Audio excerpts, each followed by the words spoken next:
la presencia del Señor y ahí entregarle todo mi corazón. Quiero decirle que le amo, le amaré siempre por la eternidad. Yo quiero entrar en la presencia del Señor y ahí entregarle todo mi corazón. Quiero decirle que le amo, le amaré siempre por la eternidad.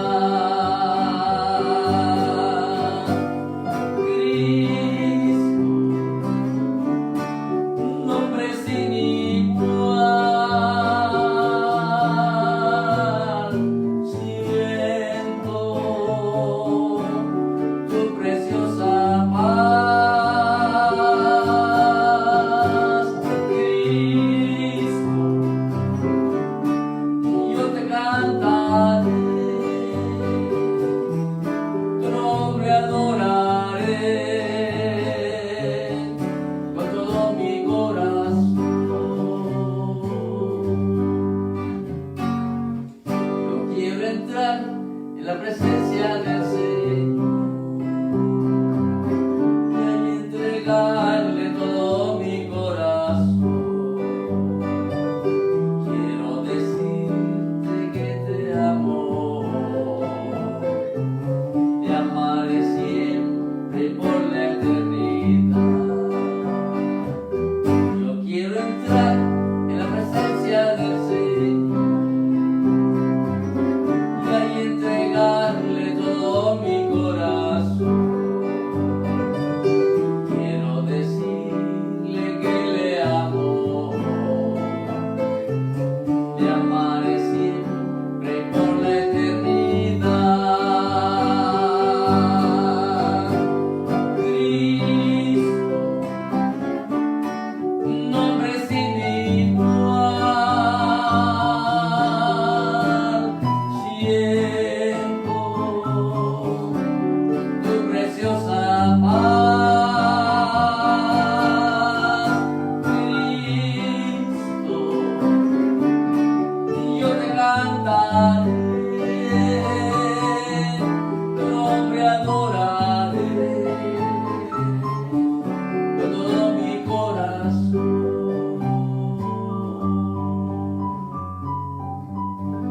Así es, qué hermoso es. Dios bendiga esta hermosa tarde, hermanos y hermanos. Hasta aquí estamos nuevamente dispuestos para seguir glorificando el nombre del Señor y esperando, ¿verdad?, que pues esté recibiendo por ahí la señal y que se una con nosotros para gozarnos del Señor a través de la alabanza y también a través del momento de estudio de la palabra del Señor, que continuamos ahora con la carta que fue enviada a la iglesia de Esmirna, ¿verdad?, a través del apóstol Juan, por mandato de Dios y el Señor Jesucristo. Y pues en este estudio vamos a conocer cosas interesantes que muchas veces no se conocen, no se entienden, ¿verdad? Y a veces se les dan interpretaciones, a veces pues que no tienen el contexto dentro de la palabra del Señor. Y pues yo espero, ¿verdad?, que continúe con nosotros hasta el final de esa transmisión. Y pues vamos a entonar este himno que se titula, este conocido himno, Más allá del sol. Más allá del sol.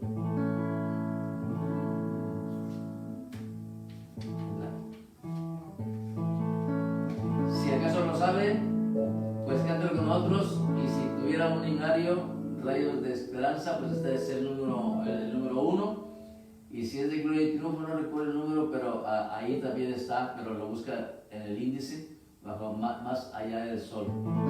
Y acompáñenos a adorar y glorificar el nombre del Señor a través de la alabanza. Dice así este hermoso himno: aunque en esta vida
un lugar que solamente se puede llegar a través de la redención que podemos tener en Cristo Jesús.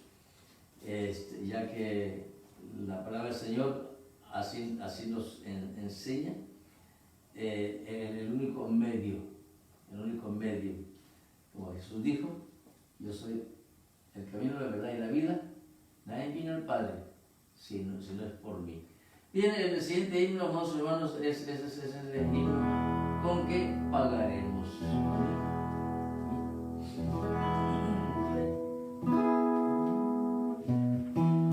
Dice este hermoso himno: con que pagaremos el inmenso amor que diste tu vida por mi pecado. Señor Jesucristo, conforta mi alma para que yo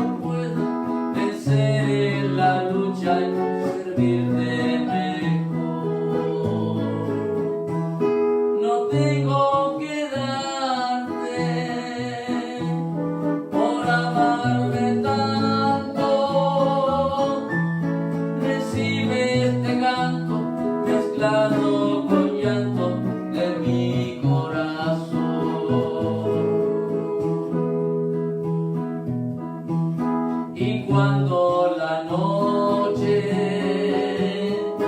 extienda su manto, mis ojos en llanto en ti fijaré, alzando mis ojos veré las estrellas y sé que tras ellas, cual Padre amoroso, tú velas por mí. No tengo que darte por amarme tanto. Recibe este canto mezclado con llanto de mi corazón. No puedo pagarte por oro ni plata el gran sacrificio que hiciste por mí. En cambio recibe mi ofrenda humillado, mi ofrenda humillado, Señor Jesucristo, mi fiel corazón.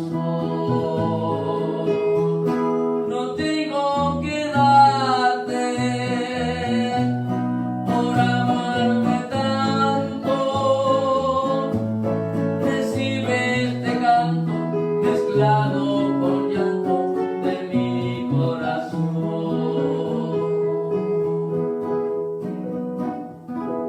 Así es. Y esa es esa invitación que el Señor nos hace constantemente. Desde que murió en la cruz del Calvario, algo que pudiéramos considerar, ¿verdad?, como un mensaje, como algo simbólico, pero con una realidad, que cuando Él muere en la cruz, con los brazos extendidos, una forma también de invitar a la humanidad a que acudan a Él, que están siempre con sus brazos extendidos para recibirnos, para recibir a todo aquel que decide entregar su vida a Cristo y ser cobijado por el abrazo divino de nuestro Señor. Y pues ese signo es una invitación, ¿verdad? Una forma de invitación, un mensaje que invita para aquellos que no han conocido, como para los que hemos conocido, que siempre nos mantengamos fieles al Señor. Dice así este himno: venid a mí, dice Jesús, el buen amigo, no vagues más, ven como estás, yo te recibo. Por ti sufrí, por ti morí en dura cruz.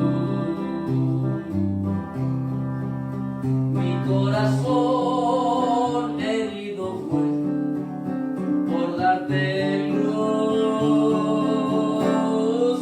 Te salvaré, te guardaré de todo lo malo.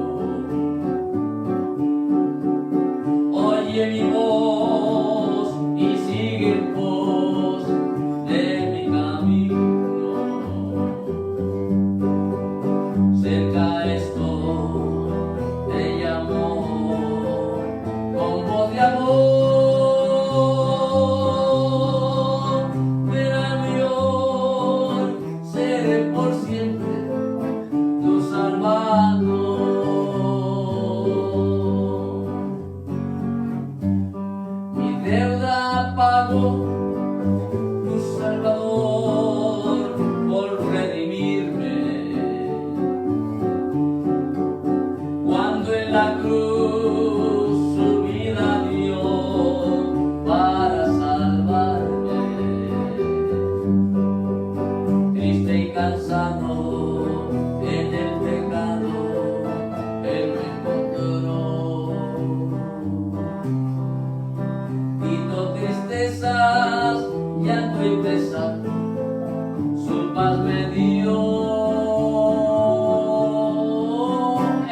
yo, sí, Jesucristo,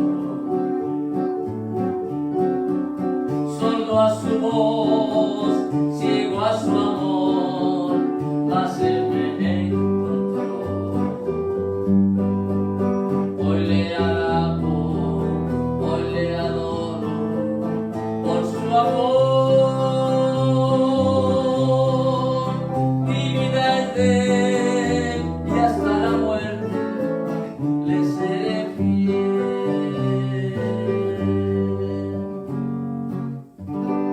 Así es, esa hermosa invitación que constantemente el Señor nos hace.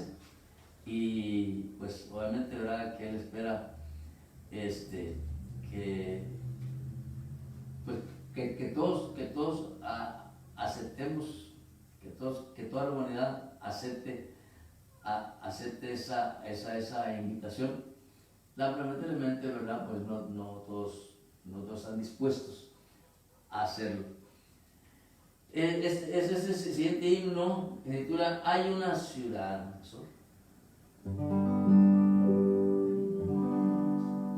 Hay una ciudad.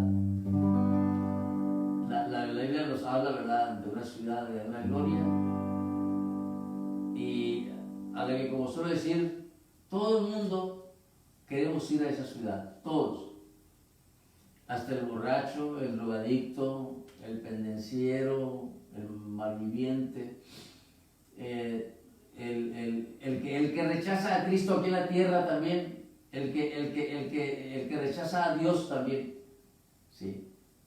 Todos quieren irse a la gloria, al cielo, a esa mansión, ¿sí? Pero hay que entender que esa gloria, esa mansión es para aquel que entrega su vida a Jesucristo y buscamos vivir de acuerdo a su palabra.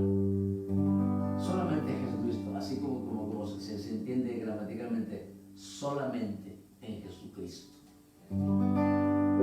Dice así este himno.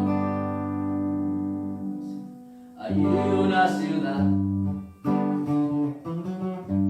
muy grande y hermosa, hermosa ciudad, donde no habrá sol. Allí solo irán los que son comprados con la sangre preciosa de nuestro Señor.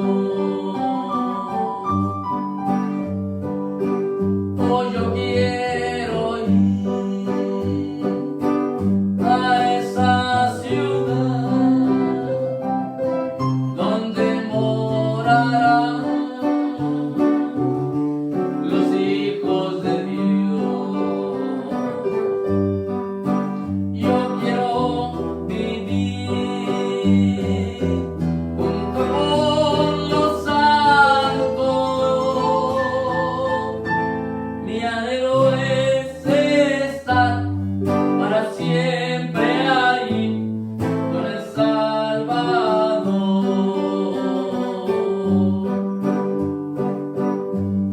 La vida de allí será más hermosa, no habrá más sufrir ni tribulación. Allí solo habrá coros celestiales cantando alabanzas a nuestro Señor.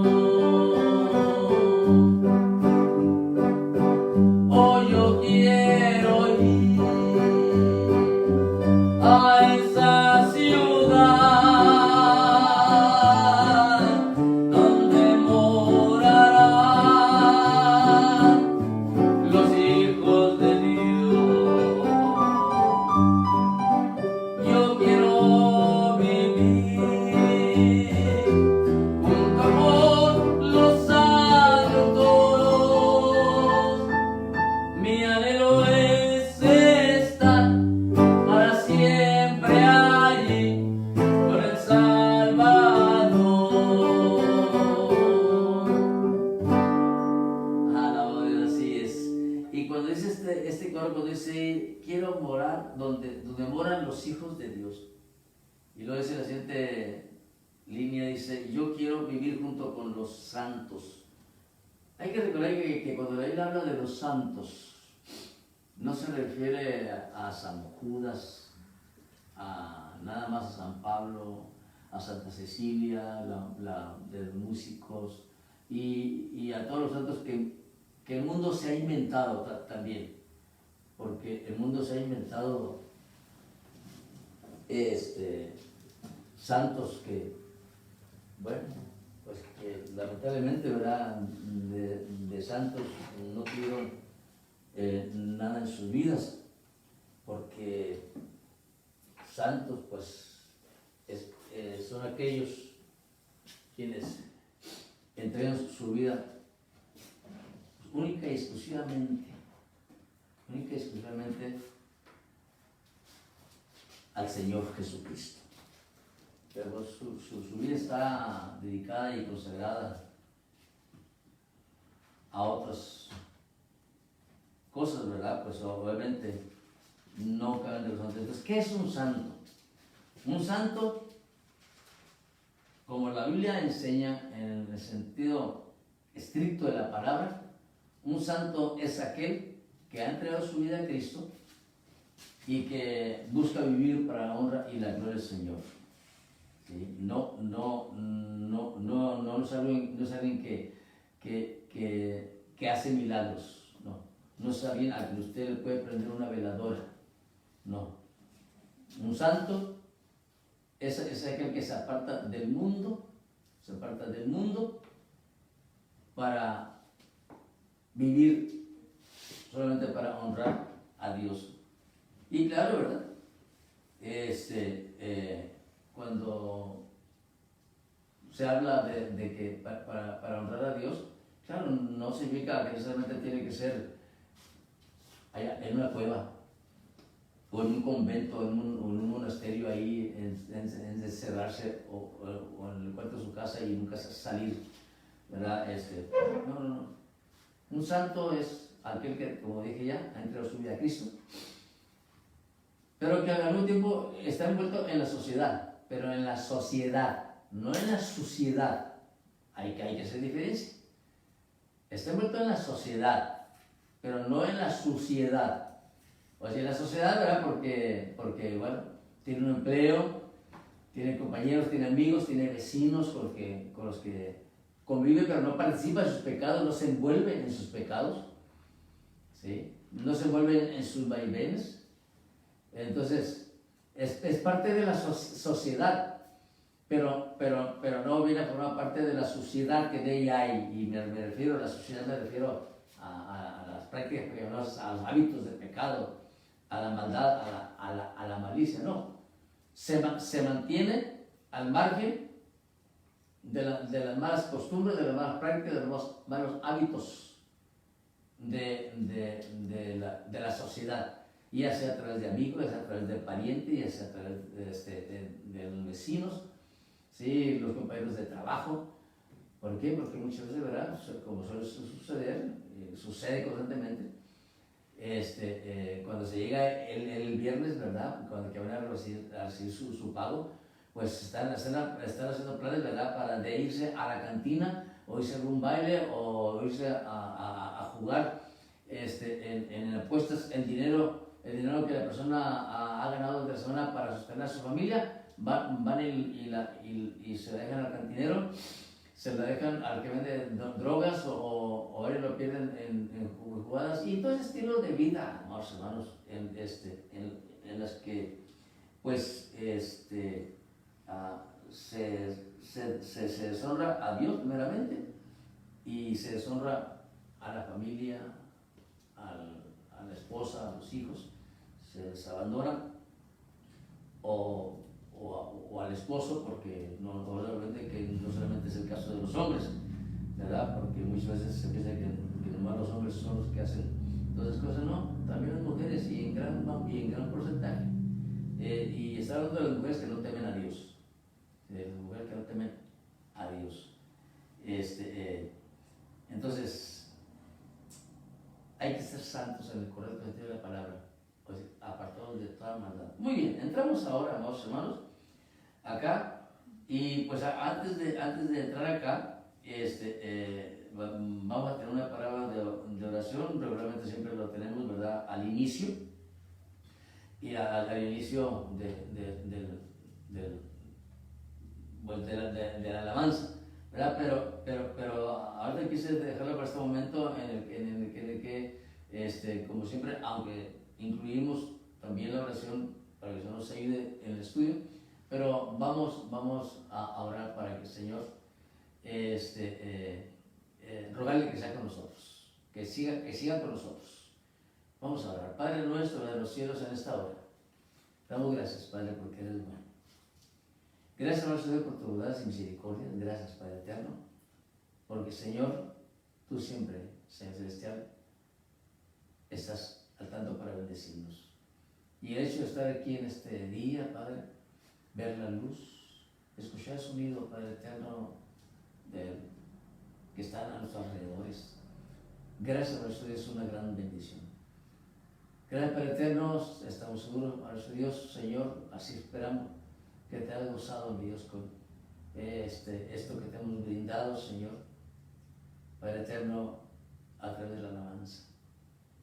Mi Dios, que así, Padre eterno, como nos hiciste sentir tu presencia en nuestros medios, Padre eterno, cuando te estamos adorando y glorificando, Señor. Así, Padre eterno, sigue con nosotros, mi Dios, a través del Espíritu Santo. Mi Dios, pero ahora antes de entrar al estudio de tu palabra, Santo, mi Dios, como siempre por los enfermos, Padre eterno. Sea nuestro Dios, Señor, con mi hermana Leticia Villa. Gracias, Padre eterno, porque le ha dado una tremenda recuperación. Gracias, Padre eterno. Señor eterno, porque has sido con ella en todo momento. Así como también, Padre eterno, te ruego, Dios, por mi hermana Leticia Fernández también, Padre. Señor, también, Padre celestial, tú conoces su petición, por la cual te pedimos. Salva sus pulmones, Señor eterno. Así como también por Nancy, Señor, la sobrina de mi hermana Leti Fernández también. Señor eterno, también sana, Padre, de ese cáncer, Señor, que dale tu gracia, mi Dios, para pasar por esos momentos difíciles. Pero que todo, mi Dios, en un momento no muy lejano, Señor, podemos escuchar un hermoso testimonio que te damos de gloria. También te ruego, mi Dios, por los pastores allá en Kingsview, hermano José Ángel de la Paz, hermana Virginia de la Paz. Sé con ellos, Padre eterno, en todos aspectos, Señor. Dios hará sus dolencias, Señor eterno. Suma sus necesidades. Te ruego, Dios, también por nuestra hermana Victoria García también, Dios. Tu sierva, Padre eterno, que está teniendo también 2 obras, lo cual no es cosa fácil. Dale tu gracia, dale, Señor, fuerza, dale la energía, dale la sabiduría, Padre eterno, para así llevar, Señor eterno, tu obra adelante. Y Dios, por hermana también, Morales, Padre eterno, así con ella, mi Dios. También, Padre eterno, por aquellos que se me pase, Señor, de la mente. Te ruego, Padre eterno, que sanes a todos los enfermos, mi Dios. Aquellos también que en nuestras páginas donde se transmiten estos servicios, que han pedido la oración también por sus necesidades. Señor eterno, también, mi Dios, bendice esas vidas, Señor, toque sus cuerpos físicos, contesta esas peticiones, Señor, te lo rogamos, Padre. Sana a todos los enfermos, mi Dios. Todos aquellos que han perdido seres queridos, por eso, Dios, por causa de la pandemia, mi Dios, y por cualquier otra razón. Padre, fortalécelos, Señor. Dales fuerza, dales consuelo. Señor, también te ruego, mi Dios celestial, por aquí esta pequeña ciudad llamada El Cenizo, Texas. Para eso, Dios, que predicando, mi Dios, con nuestra mayor, nuestra alcaldesa de este lugar, Padre eterno, hay aproximadamente 250 personas infectadas. Aunque desconozco el nombre de todos, Padre eterno, no sé el nombre de ninguno, pero tú sí conoces, Señor, a todas esas 250 personas, o más o menos. Padre eterno, con tu gracia, mi Dios, reduce, Padre eterno, a esas personas que están infectadas. Dales la salud, darle la sanidad a eso. Y no solo aquí, también en la frontera, en cualquier otro lugar, Señor. Pero en todo eso, Dios, para que tu nombre sea ensalzado, sea glorificado. Ahora, Padre eterno, te ruego, Señor celestial, que al iniciar el Señor tu palabra, que a través de tu Espíritu Santo, Señor, tú seas el Maestro. Que yo solamente sea un instrumento en tus manos. Han de recordar las cosas importantes, necesarias. Y Dios añade a mi mente, Señor, a mi memoria, aquellas cosas, Señor celestial, que sean también importantes y necesarias para entender mejor tu palabra. Que tu Espíritu Santo, mi Dios, nos llene, nos guíe a toda verdad, a toda justicia. En el nombre de Cristo rogamos todo y te daremos sobre gloria por siempre jamás. Amén y amén. Amén. Muy bien, amados hermanos, pues si están conmigo ahí todavía, vamos a Apocalipsis, capítulo 2, en el versículo 8. Ahora vamos a entrar a estudiar sobre la iglesia de Esmirna. La semana pasada estudiamos acerca de la iglesia de Éfeso. Y pues espero, ¿verdad?, que se interesen en conocer pues el significado, la interpretación que se ha considerado más cercana, ¿verdad?, al mensaje que encontramos en Apocalipsis. Porque ya que por razón de que estamos a una distancia de más de 2000 años de cuando esta escritura fue hecha, pues obviamente, ¿verdad?, a veces hay cosas que quizás no podemos entender a 100%, pero que como quiera, a través de información que se ha descubierto desde aquel entonces, pues ya es que se puede llegar a una interpretación más cercana y siempre tratando de hacer lo más correcto posible, porque pues no, la Biblia no es para que cada quien interpretemos a como nos convenga, a como caprichosamente queramos nosotros entenderla, sino que tiene un significado y a través de ese significado pues tenemos que aceptarla y pues ahora sí que aplicarla, porque como nos dice al inicio del Apocalipsis, ¿verdad?, acerca de los bienaventurados, los que leen, pero sobre todo los que guardan.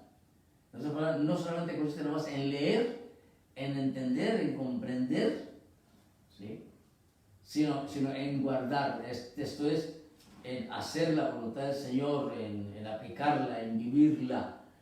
Como dice Santiago, ¿verdad?, que no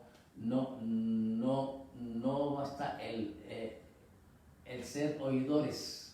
Así que no seamos oidores nada más, sino que seamos hacedores de la palabra.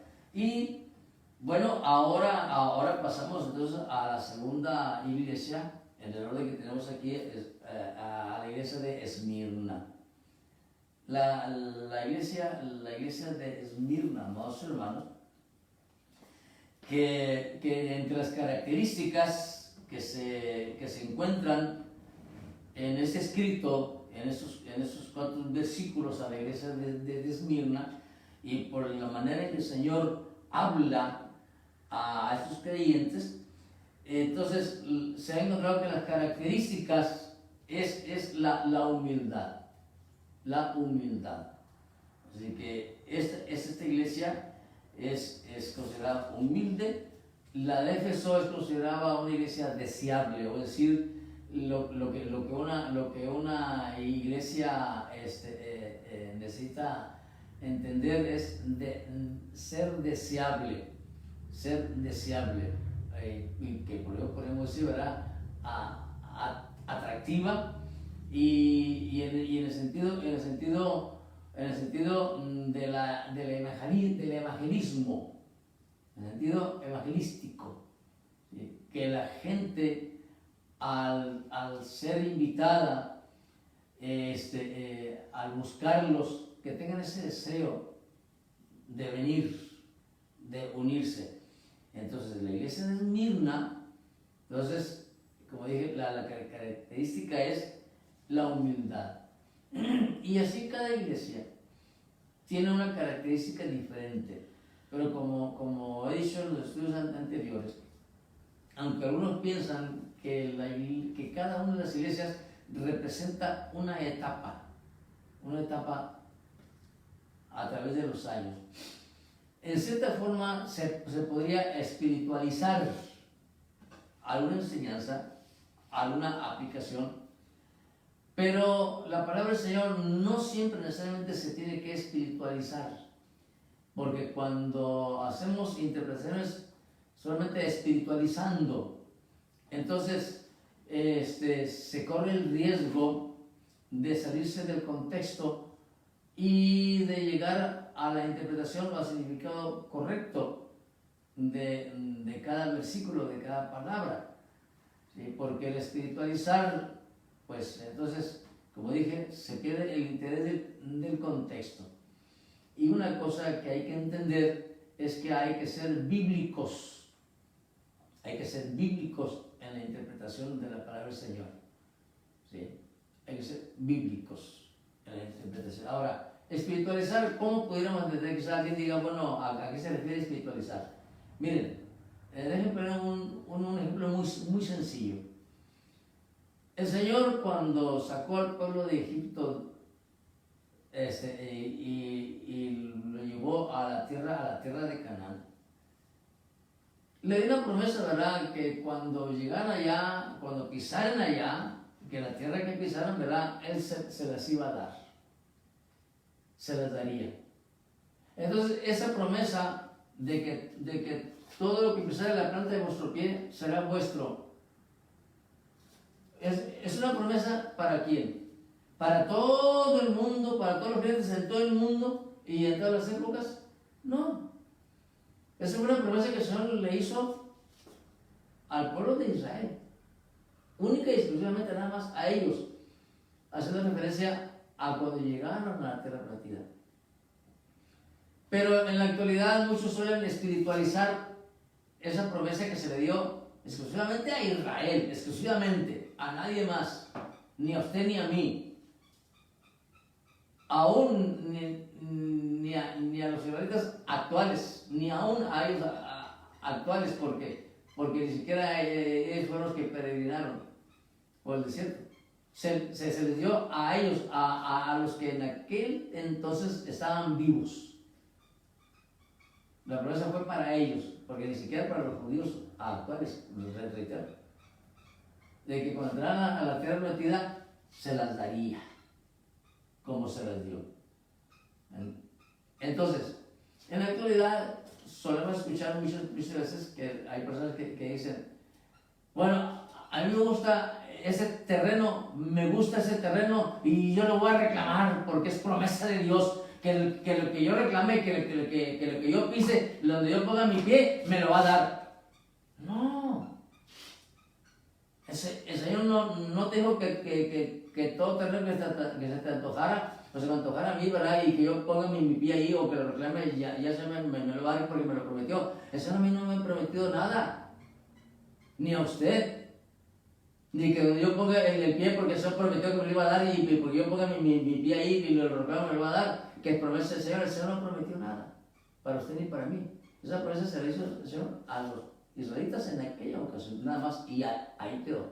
Entonces, pero cuando se espiritualiza la escritura, cuando se espiritualiza la historia, entonces es cuando caemos en ese error, en esa malinterpretación. Que hasta el día de hoy decir, a mí me gusta ese terreno y yo voy a caminar por él y lo voy a reclamar porque el Señor me lo prometió. El Señor no te prometió nada. Porque luego después no resultan las cosas como suele pasar. Alguien dirá, no, pero a mí sí me resultó. Pues te resultó porque simplemente tuviste el dinero, tuviste un buen acuerdo, bueno, quizás le pides ayuda al Señor y el Señor te bendiga, pero no tiene que ver nada la promesa aquella que el Señor le hizo a su pueblo allá. Hay que entender bien y hay que aprender a interpretar bien la Escritura para no caer en un fanatismo, ¿sí? Y no acostumbrarnos a malinterpretar la Escritura y decir que el Señor hizo promesas que el Señor nunca hizo, pero la gente suele aferrarse a ese tipo de actitud cuando lee la palabra del Señor. Entonces, cuando él espiritualiza es que, como dije, es que tú quieres interpretarlo de esa manera. Eso no es un pequeño ejemplo porque tenemos ejemplos al por mayor. Ok, cuando el Señor habla acá a la iglesia de Esmirna, miren, le dice el Señor lo mismo que le dijo a la iglesia anterior y que le va a decir a las demás. Escribe al ángel de la iglesia, le dice a Juan, escribe al ángel de la iglesia en Esmirna. Nuevamente aclaro, cuando habla del ángel de la iglesia, no se refiere a ningún ángel de la guardia. La semana pasada le mencioné, ¿verdad?, que les iba a dar una aclaración o un detalle para que entendiéramos por qué no se refiere a un ángel celestial y que se refiere a un ángel de la guardia como algunos lo interpretan. Miren, si nos regresamos a la iglesia de Éfeso en el capítulo 2 de Apocalipsis, el versículo 5, dice: recuerda por tanto de dónde has caído y arrepiéntete. ¿A quién está hablando aquí el Señor? Aquí está hablando el Señor todavía al ángel de la iglesia. Entonces, si quedamos que el ángel de la iglesia es el pastor, porque ángel significa mensajero.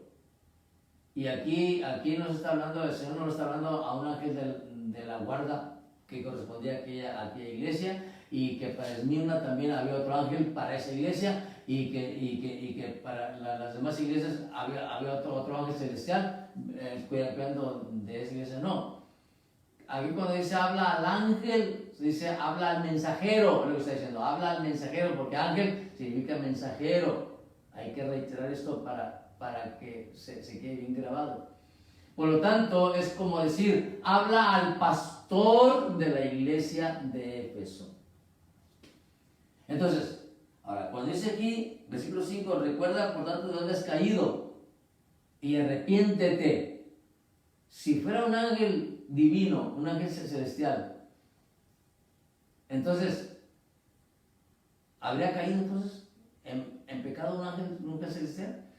¿Se tendría que arrepentir? Obviamente que no concuerda, ¿verdad? No concuerda con pensar que sea uno de los ángeles que el Señor tiene como parte de su creación. Y obviamente que no se puede estar refiriendo a un ángel caído de los que siguieron a Satanás, porque no lo tuviera como un ángel de la guarda. Entonces hay que entender que si dice aquí, por tanto, arrepiéntete.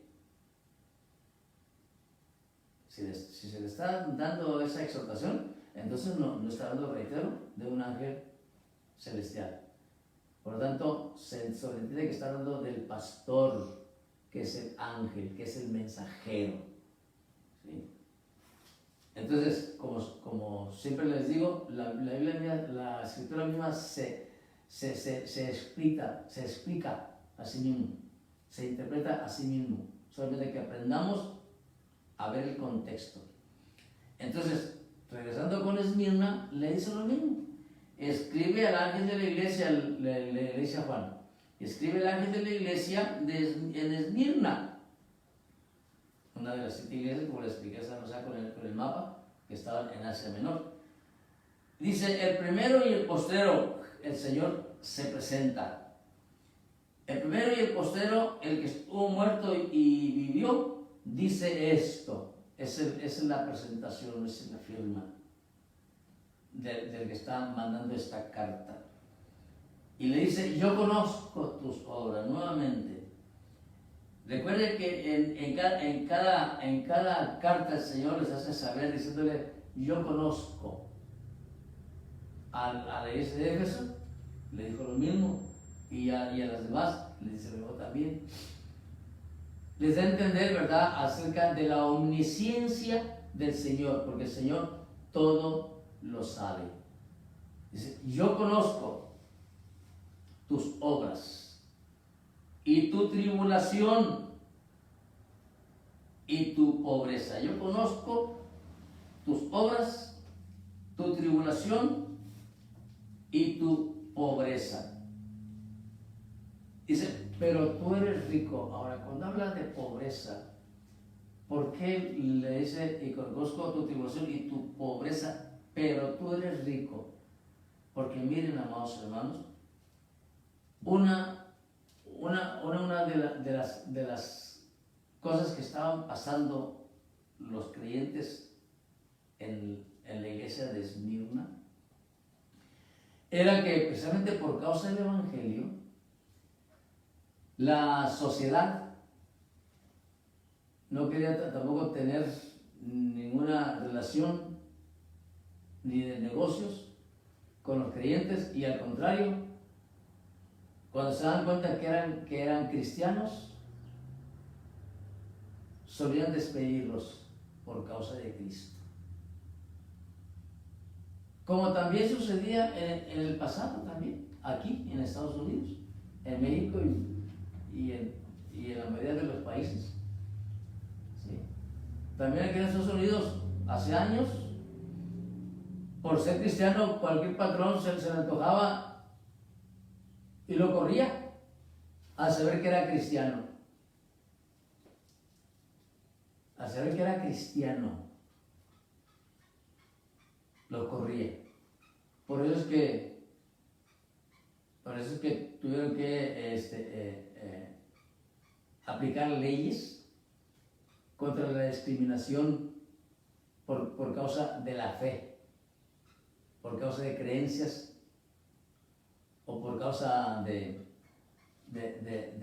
desacuerdos religiosos.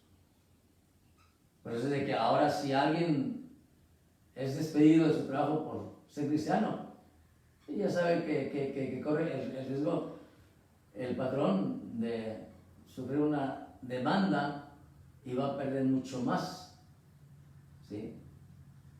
Pero como en aquella época, y fue una época muy larga, porque todavía hasta nuestros días, desde el siglo pasado todavía, ¿sí? Los cristianos, bueno, déjeme decir así, éramos víctimas de esas discriminaciones. Entonces, en aquella ocasión también, obviamente, los cristianos perdían sus trabajos, la sociedad no quería tener negocios con ellos, y por lo mismo los cristianos la estaban pasando muy, muy mal, muy difícil económicamente, para dar de comer a sus familias. Y sigue diciendo, y la blasfemia de los que se dicen ser judíos y no lo son, sino sinagoga de Satanás. Aquí, ¿a quién o a qué se refiere aquí el Señor? Mire,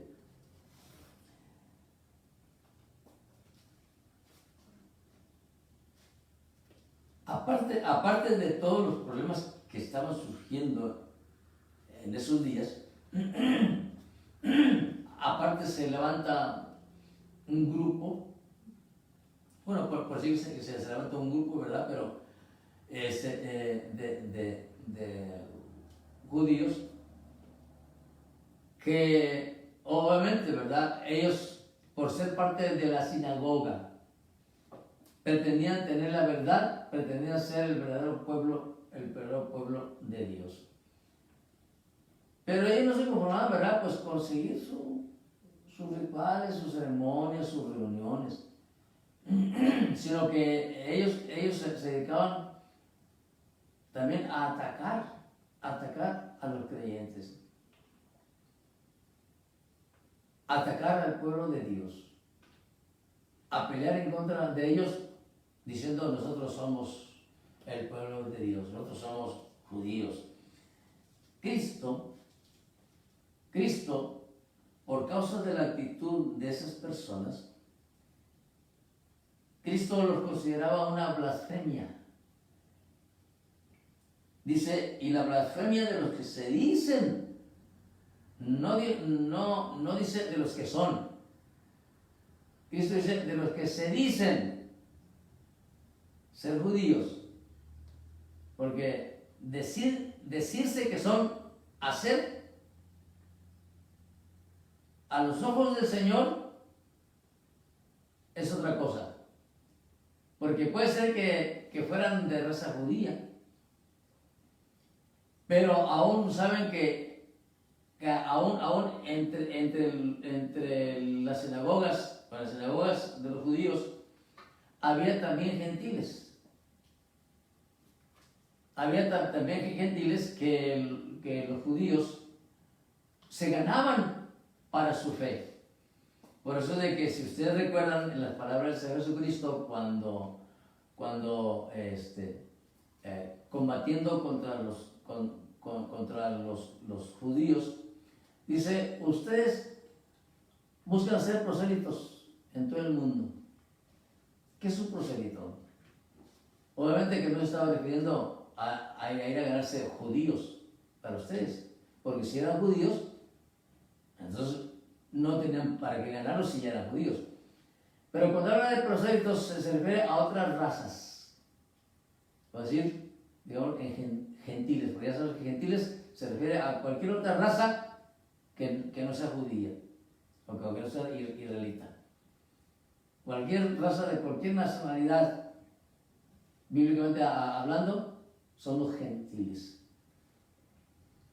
Dice Cristo, ustedes recorren todo el mundo para ser un prosélito. Y cuando lo ganan, dice, lo hacen igual que ustedes. O decir, una forma de darles a entender que ellos no estaban bien. O decir que lo hacen igual que ellos, igual de religiosos corruptos. Religiosos corruptos. Eso es lo que el Señor Jesucristo les da a entender. Recorren todo el mundo para hacer un prosélito, para ganar un prosélito, y cuando lo ganan, lo hacen igual que ustedes. El Señor no los elogió por eso.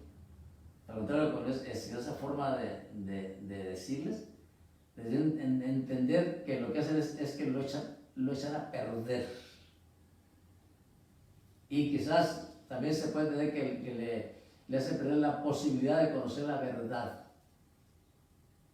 Así como en su día, ¿verdad? Que hay sectas falsas. Fíjense, curiosamente y vergonzosamente, ¿por qué no decirlo así? Las sectas falsas son las que más se mueven. Las sectas falsas son las que más se mueven para estar ganando gente. Y se ganan gente, y usando las palabras de Jesucristo, se ganan gente para hacerlos igual que ellos. Porque miren, las sectas, oigan esto. Una de las características de las sectas es que las sectas odian a los que no creen como ellos. Cualquier grupo que enseñe a odiar a los que no creen como ellos, ya es una secta. Y hay sectas muy grandes, muy poderosas, ¿sí? Hay sectas muy millonarias, muy ricas, pero que sus feligreses son enseñados a odiar a los que no creen en ellos. Son ricos. Y cuando el Señor le dice aquí a la iglesia de Esmirna, dice, conozco tus obras y tu tribulación y tu pobreza. tu pobreza, o sí, materialmente hablando. Pero el Señor dice, pero tú eres rico, o sí, pero delante de mí, es lo que el Señor le está diciendo, pero delante de mí, tú eres rico, porque espiritualmente tienes todas las convicciones, pero tú eres rico. Pero la blasfemia de los que se dicen ser judíos, pues sí, que dicen que son los que tienen la verdad, como en la actualidad, ¿verdad? Sabemos que hay sectas, y hay una secta principalmente, ¿verdad?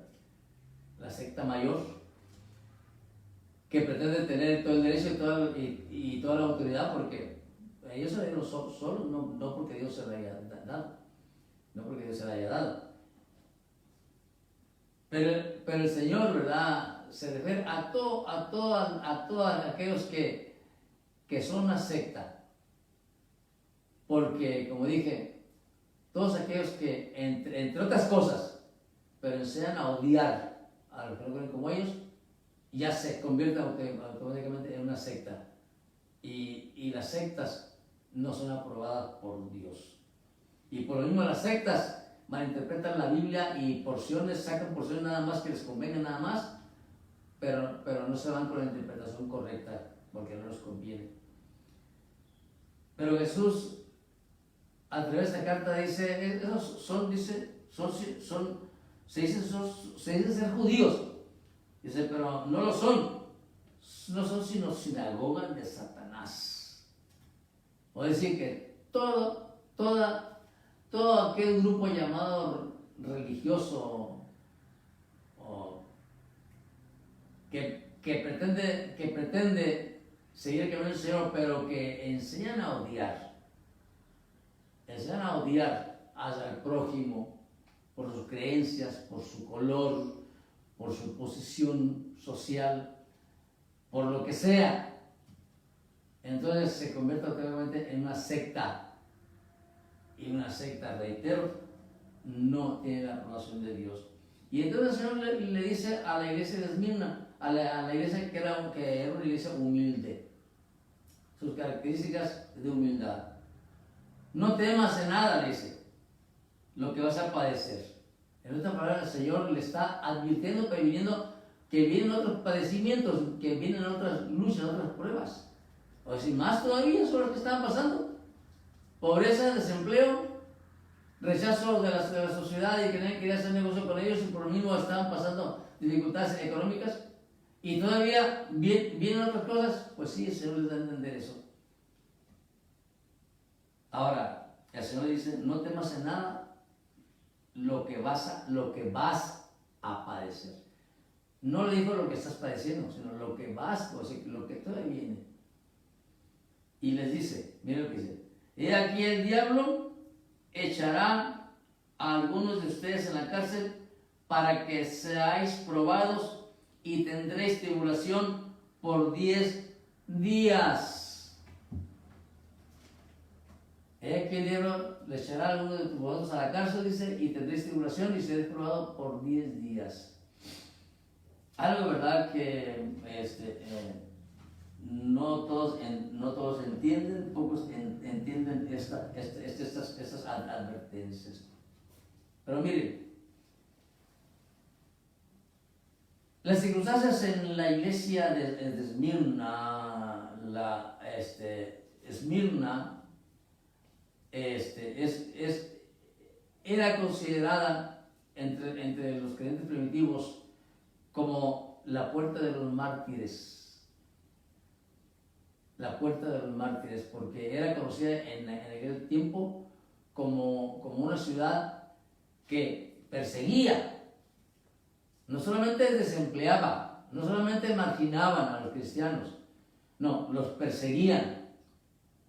Y siempre andaban buscando excusas para ver en qué los hacían caer, para condenarlos, ¿sí?, y para darles muerte. Así como lo hicieron muchas veces con el Señor Jesucristo, ¿verdad?, que siempre lo andaban vigilando y andaban buscando a ver cómo condenarlo y finalmente, ¿verdad?, lo crucificaron. Bueno, así también en Esmirna siempre andaban buscando una razón, una forma, un pretexto, una excusa para dar muerte a los cristianos.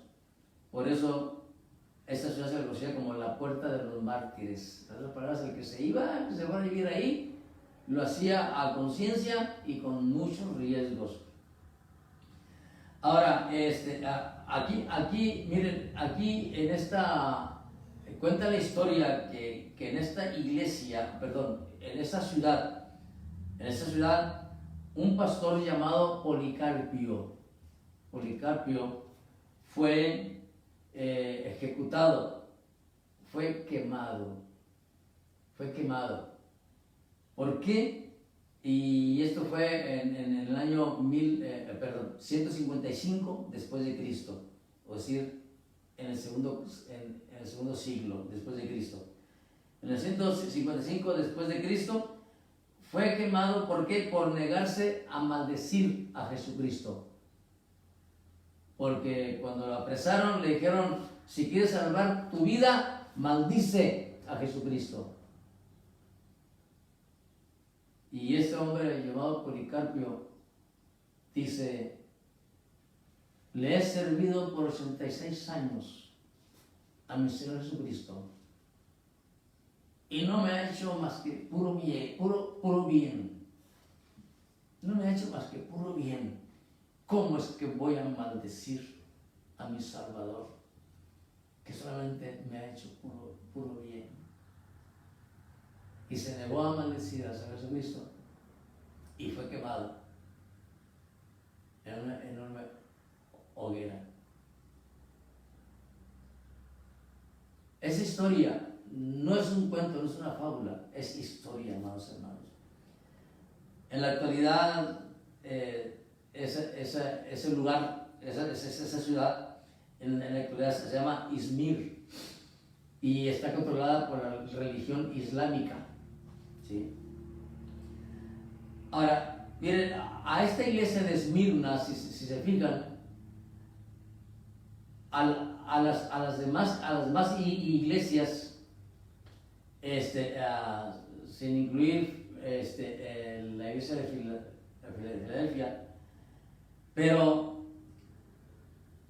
a esta iglesia el Señor no le hizo ninguna reprensión. A la iglesia de Éfeso le dijo, conozco tus obras y lo que has trabajado arduamente, pero tengo contra ti. Pero a la iglesia de Esmirna, amados hermanos, el Señor no le puso ningún pero.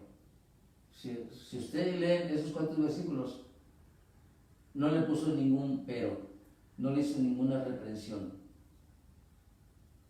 Porque como dije ya, aunque a pesar de que ellos pasaban por estas circunstancias, aunque sin embargo se mantenían fieles al Señor.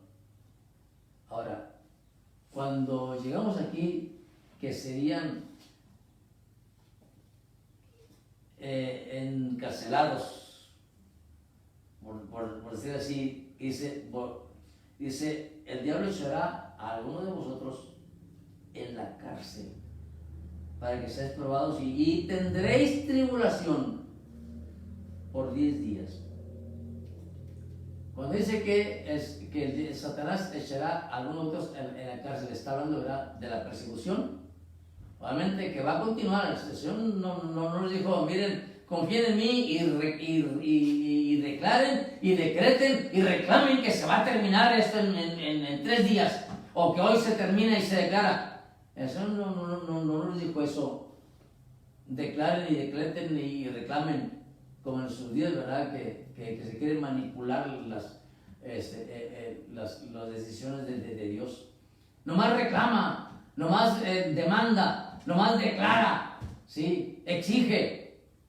Como que Dios está ahí para a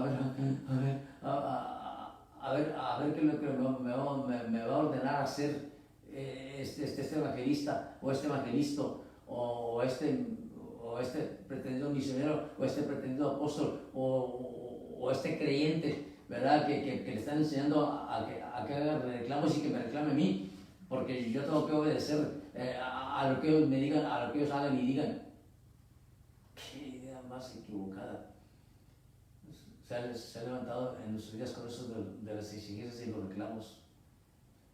El Señor no le dijo reclama y exijan y digan que eso se va a terminar. No, porque lo que tiene que suceder, amados hermanos. No importa qué es lo que alguien le diga, tú exige y tú reclama. Y luego, aparte de que en las páginas sociales hoy sale de repente. Hoy este día, el dolor que tú tengas se va a desaparecer. Solamente reclámalo, o solamente di amén. Y hasta muchos dicen amén.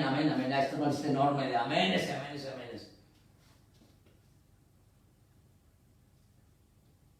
Porque no consiste en que nosotros queramos manipular las decisiones de Dios. Hay cosas que tienen que suceder y van a suceder. ¿Sí? Es que acaso entonces Dios quiere que yo esté enfermo. Pues pregúntele a él y pregúntele a Pablo, en tal caso. Pablo, quien fue hasta el tercer cielo con el Señor. No, sin embargo, Pablo habla de un aguijón en su carne, de una enfermedad. Algunos piensan que era un hermano que él tenía que le hiciera la vida pesada. No, hombre. Pablo que va a andarse molestando porque un hermano le hiciera la vida pesada. Si yo me preocupara por la vida pesada que me quiera hacer un hermano mío, ¿no? ¿Se imaginan? Entonces, tener mis convicciones, yo no me dejo llevar por esas cosas. Pablo tenía una enfermedad y dijo, ya he rogado al Señor, 3 veces he rogado al Señor que me quite esta enfermedad, este aguijón de mi carne. Y eso me ha dicho, bástate mi gracia. Entonces, ni Pablo si siquiera se puso a decir, yo reclamo, me declaro sano ya, por fe. Pero bueno, lo malo de que hay tanto falso maestro confundiendo a tanto creyente. Entonces dice, el Satanás echará a uno de nosotros a la cárcel. En otras palabras, está hablando de la continuidad, porque la persecución iba a continuar. Número 1. Número 2. Dice, y tendréis tribulación por 10 días. Algunos, ¿verdad? Cuando juntan estos dos y no ponen atención a lo gramático, piensan que los van a echar a la cárcel y que en la cárcel los van a atribular por 10 días. No. Simplemente que la persecución seguiría y muchos serían encarcelados. Pero luego, hablando de otra cosa, dice, y tendréis, o decir, hablando de otros eventos más, y tendréis tribulación por 10 días. La pregunta es, entonces, ¿a los 10 días se iba a acabar la tribulación, se iba a acabar la persecución? No, tampoco. Y esas son de las cosas importantes y necesarias, hermanos, que tenemos que entender. Cuando habla de que tendréis tribulación por 10 días, lo que se ha logrado entender, porque pues ahora sí, ¿verdad? Que es mucha la causalidad. Lo que pasa es que esto se ha interpretado, y la mayoría de los estudiosos, ¿verdad? Los que se dedican a estudiar la Biblia, y entre ellos yo me considero también de entre ellos, ¿sí? Me gusta leer, investigar, analizar, es que causalmente la iglesia primitiva sufrió persecución, y esto lo podríamos entender también como tribulación, por parte de 10 emperadores, empezando desde Nerón, que fue cuando comenzó la persecución contra la iglesia primitiva, desde Nerón.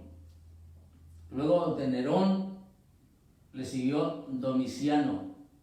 Nerón fue en que en sus días hizo matar a Pablo y a Pedro y a muchos otros cristianos.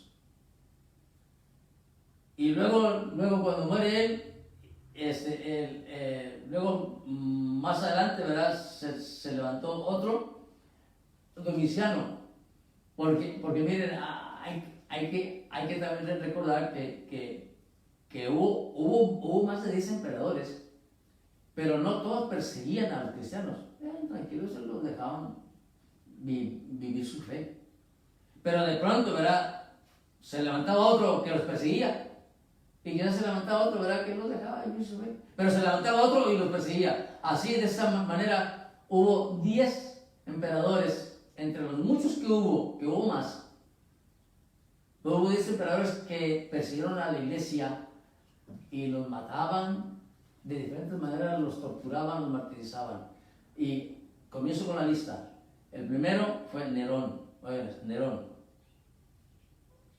El segundo, Domiciano, que fue el que envió a Juan a la isla de Patmos, en donde Juan recibiera la revelación del Apocalipsis, la revelación de la revelación. Y luego Trajano, otro emperador, Trajano. Y luego Adriano. Y luego Marco Aurelio. Y luego Séptimo Severo. Luego Maximino Tracio. Luego Decio. Luego Valeriano y Diocleciano. Diocleciano fue el último antes del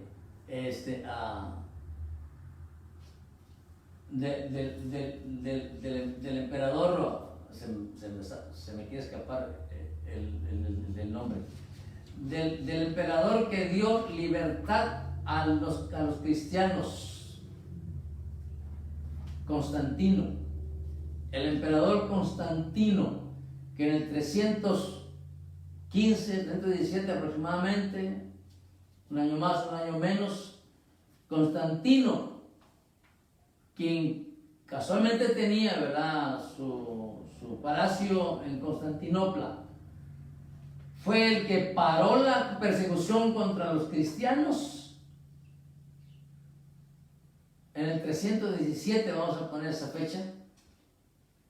Paró la persecución contra los cristianos porque, como su madre cuenta la historia, que se convirtió a Cristo. Su madre se convirtió a Cristo, aunque él no se convirtió, pero simpatizó con los cristianos.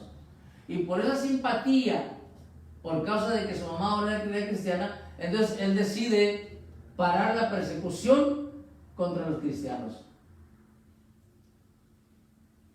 Y de ahí que se les da el permiso a los cristianos a adorar en los templos que estaban construidos para los dioses paganos. Sacaron todos los dioses, los ídolos de los templos, de los edificios, y les fueron dados a los cristianos. Pero como Constantino, obviamente, ¿verdad?, se encontró con que muchos de sus que estaban a su alrededor, ¿verdad?, de los políticos, no estaban de acuerdo con lo que Constantino estaba haciendo. Entonces Constantino dice, si alguno no está de acuerdo, simplemente va a perder su posición en el gobierno. Entonces, ¿qué dijeron? No, entonces yo también voy a creer también en esa religión. Lo tomaron como una religión. ¿Sí? Lamentablemente, esa situación en la que se prestó para que luego los políticos comenzaran a tomar poder dentro del cristianismo, y comenzaron ellos a ponerse como líderes, y los verdaderos cristianos pues comenzaron a ser dirigidos por paganos, por políticos paganos, que comenzaron a autonombrarse como líderes religiosos. Y con esa autoridad, esos líderes paganos comenzaron a meter nuevamente a sus ídolos, a los que adoraban. Los comenzaron nuevamente a meter. Y los verdaderos cristianos, al ver esto, dijeron, esto no es del Señor. Entonces deciden separarse y seguir adorando como lo hacían antes, reuniéndose en las casas. Porque antes de esto, los creyentes nunca se reunían en ningún templo, no construían templos, edificios, se reunían en casas. Por esos primeros 3-4 siglos se reunían en casas. Así existía la iglesia. Así existía la verdadera iglesia cristiana. Pero con esta acción de Constantino, entonces los líderes paganos que se quedaron en posición de liderazgo en los templos, cuando vieron que los guerreros cristianos ya no quisieron reunirse, dijeron: ellos son herejes, ellos son apóstatas, hay que perseguirlos y darles muerte. Y los corruptos que se quedaron dijeron: porque nosotros somos la verdadera iglesia. Cuando ellos solamente habían aprovechado nomás la oportunidad para apoderarse del liderazgo, pero comenzaron a presumir que era la verdadera iglesia. Y como esto, ¿verdad? Para una manera de identificarlo, Constantino dijo, por lo tanto, ahora el cristianismo va a ser la iglesia universal. Universal que en latín, ¿verdad? Dice es católico. Católico significa universal. ¿Sí? Entonces Constantino dijo: ahora el cristianismo va a ser la iglesia católica, o sea, la iglesia universal.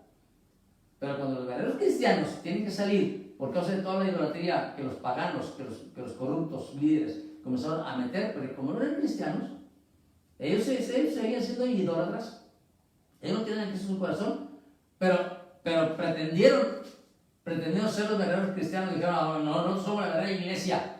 ¿Por qué? Porque tenían el apoyo del emperador. Y entonces los verdaderos cristianos fueron perseguidos. Y de ahí es cuando nace, oigan esto, es cuando nace la iglesia, lo que hoy es la iglesia católica. Pero allí, en el siglo IV, oigan esto, en el siglo número 4, no que esta iglesia comenzó desde Jesucristo. Cristo no estableció esta iglesia. Cristo estableció la iglesia cristiana verdadera, la que fue perseguida, la que fue opacada por el poder de los corruptos, y que por esa fuerza, ¿verdad? Pues luego pasaron cruzadas y a través de matar gente, de invadir, ¿verdad? Fueron imponiendo lo que hoy se conoce, ¿verdad?, como la iglesia católica. Esa es historia, no se enojen conmigo, no me condenen. Esta es historia real, ¿eh? Así que, entonces, cuando el Señor le dice acá, en la carta a los hermanos de Esmirna, y tendréis tribulación por 10 días. Obviamente no está hablando de 10 días literales, porque en 10 días después de que recibió esa carta no se terminó la persecución, no. Entonces hay que analizar la historia, o sea, el contexto interno y el contexto externo. O sea, hay que interpretarlo por la gramática de la escritura, como también entenderlo también por la historia que rodeó al cristianismo. Y causalmente, como no hay otra explicación, porque no que fueron echados a la cárcel y estuvieron ahí por 10 días, no, serán echados a la cárcel, sí, serán echados a la cárcel así, pues constantemente, por la persecución. Pero también dice: tendréis tribulación por 10 días, y esa tribulación por 10 días, reitero, no se refiere a 10 días literales, sino a estar bajo la persecución de 10 emperadores corruptos, crueles, sanguinarios, que cubrió un promedio de 3 siglos y una pequeña parte del siglo número 4, como dije, hasta el 317 aproximadamente. Entonces, pero Cristo les dice a la iglesia, dice, sé fiel hasta la muerte y yo te daré la corona de la vida. Mire, el ser fiel hasta la muerte tiene un sentido, por eso le digo estas palabras, porque la iglesia de Esmirna se enorgullecía de ser fiel a Roma. Y el Señor le dice aquí a su iglesia, tú sé fiel a mí. Otro detalle. En Esmirna cuenta la historia que había una colonia rica. Como ya saben, ¿verdad? Como en todas las ciudades del mundo, de las ciudades, ¿verdad?, del mundo hay áreas o hay colonias que es donde se van todos los ricos. En Esmirna había también un barrio o una colonia de ricos. Y cuenta la historia que a distancia, por la formación de los edificios de esa colonia rica, a distancia se veía como que era una corona, la corona de un rey. Los edificios a la distancia daban la imagen de una corona, de un rey. Y una corona a la que pues la mayoría de la gente, ¿verdad?, quizás soñaba, deseaba quizás un día poder tener el dinero para vivir ahí en esa colonia. Como muchos, reitero, que viven en una ciudad, ¿verdad?, y hay una colonia de ricos y dicen, un día yo quisiera vivir allá, cuando yo me gradúe y sea profesional y ya tenga dinero, yo voy a vivir allá en aquella colonia de ricos. Y muchos logran sus sueños, lo cual no es pecado, no es nada malo, ¿verdad? Buscar, ¿verdad?, es superar económicamente. No estoy hablando de la prosperidad, de la prosperidad para nada, en lo absoluto. En lo absoluto. Es una abominación también delante de Dios, la llamada evangelio de la prosperidad. Pero el que creyentes y no creyentes busquen, ¿verdad?, superar materialmente, si tienen los medios y de una manera honesta lo logra, gloria a Dios. Eso no es pecado. Pecado es cuando uno se deja esclavizar por el dinero, cuando el amor al dinero lo aparta a uno del Señor, cuando el amor al dinero le hace perder a uno misericordia, cuando el amor al dinero lo hace perder a uno la familia, cuando el amor al dinero lo hace a uno perder en las convicciones.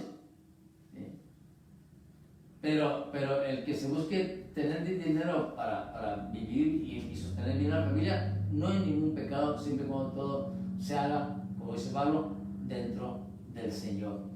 Entonces, Cristo dice, sé fiel hasta la muerte a mí, así como la sociedad se orgullecen de ser fieles a Roma, ustedes sean fieles a mí.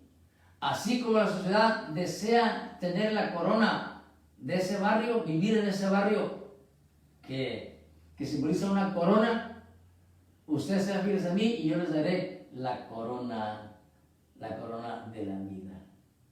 Sé fiel hasta la muerte y yo te daré la corona de la vida. Qué bonito, ¿verdad? Y termina diciendo, el que tiene oído, oiga lo que el Espíritu dice a las iglesias. En otras palabras, no está hablando nada más de esa iglesia. En otras palabras, el mensaje no es nada más para la iglesia de Esmirna.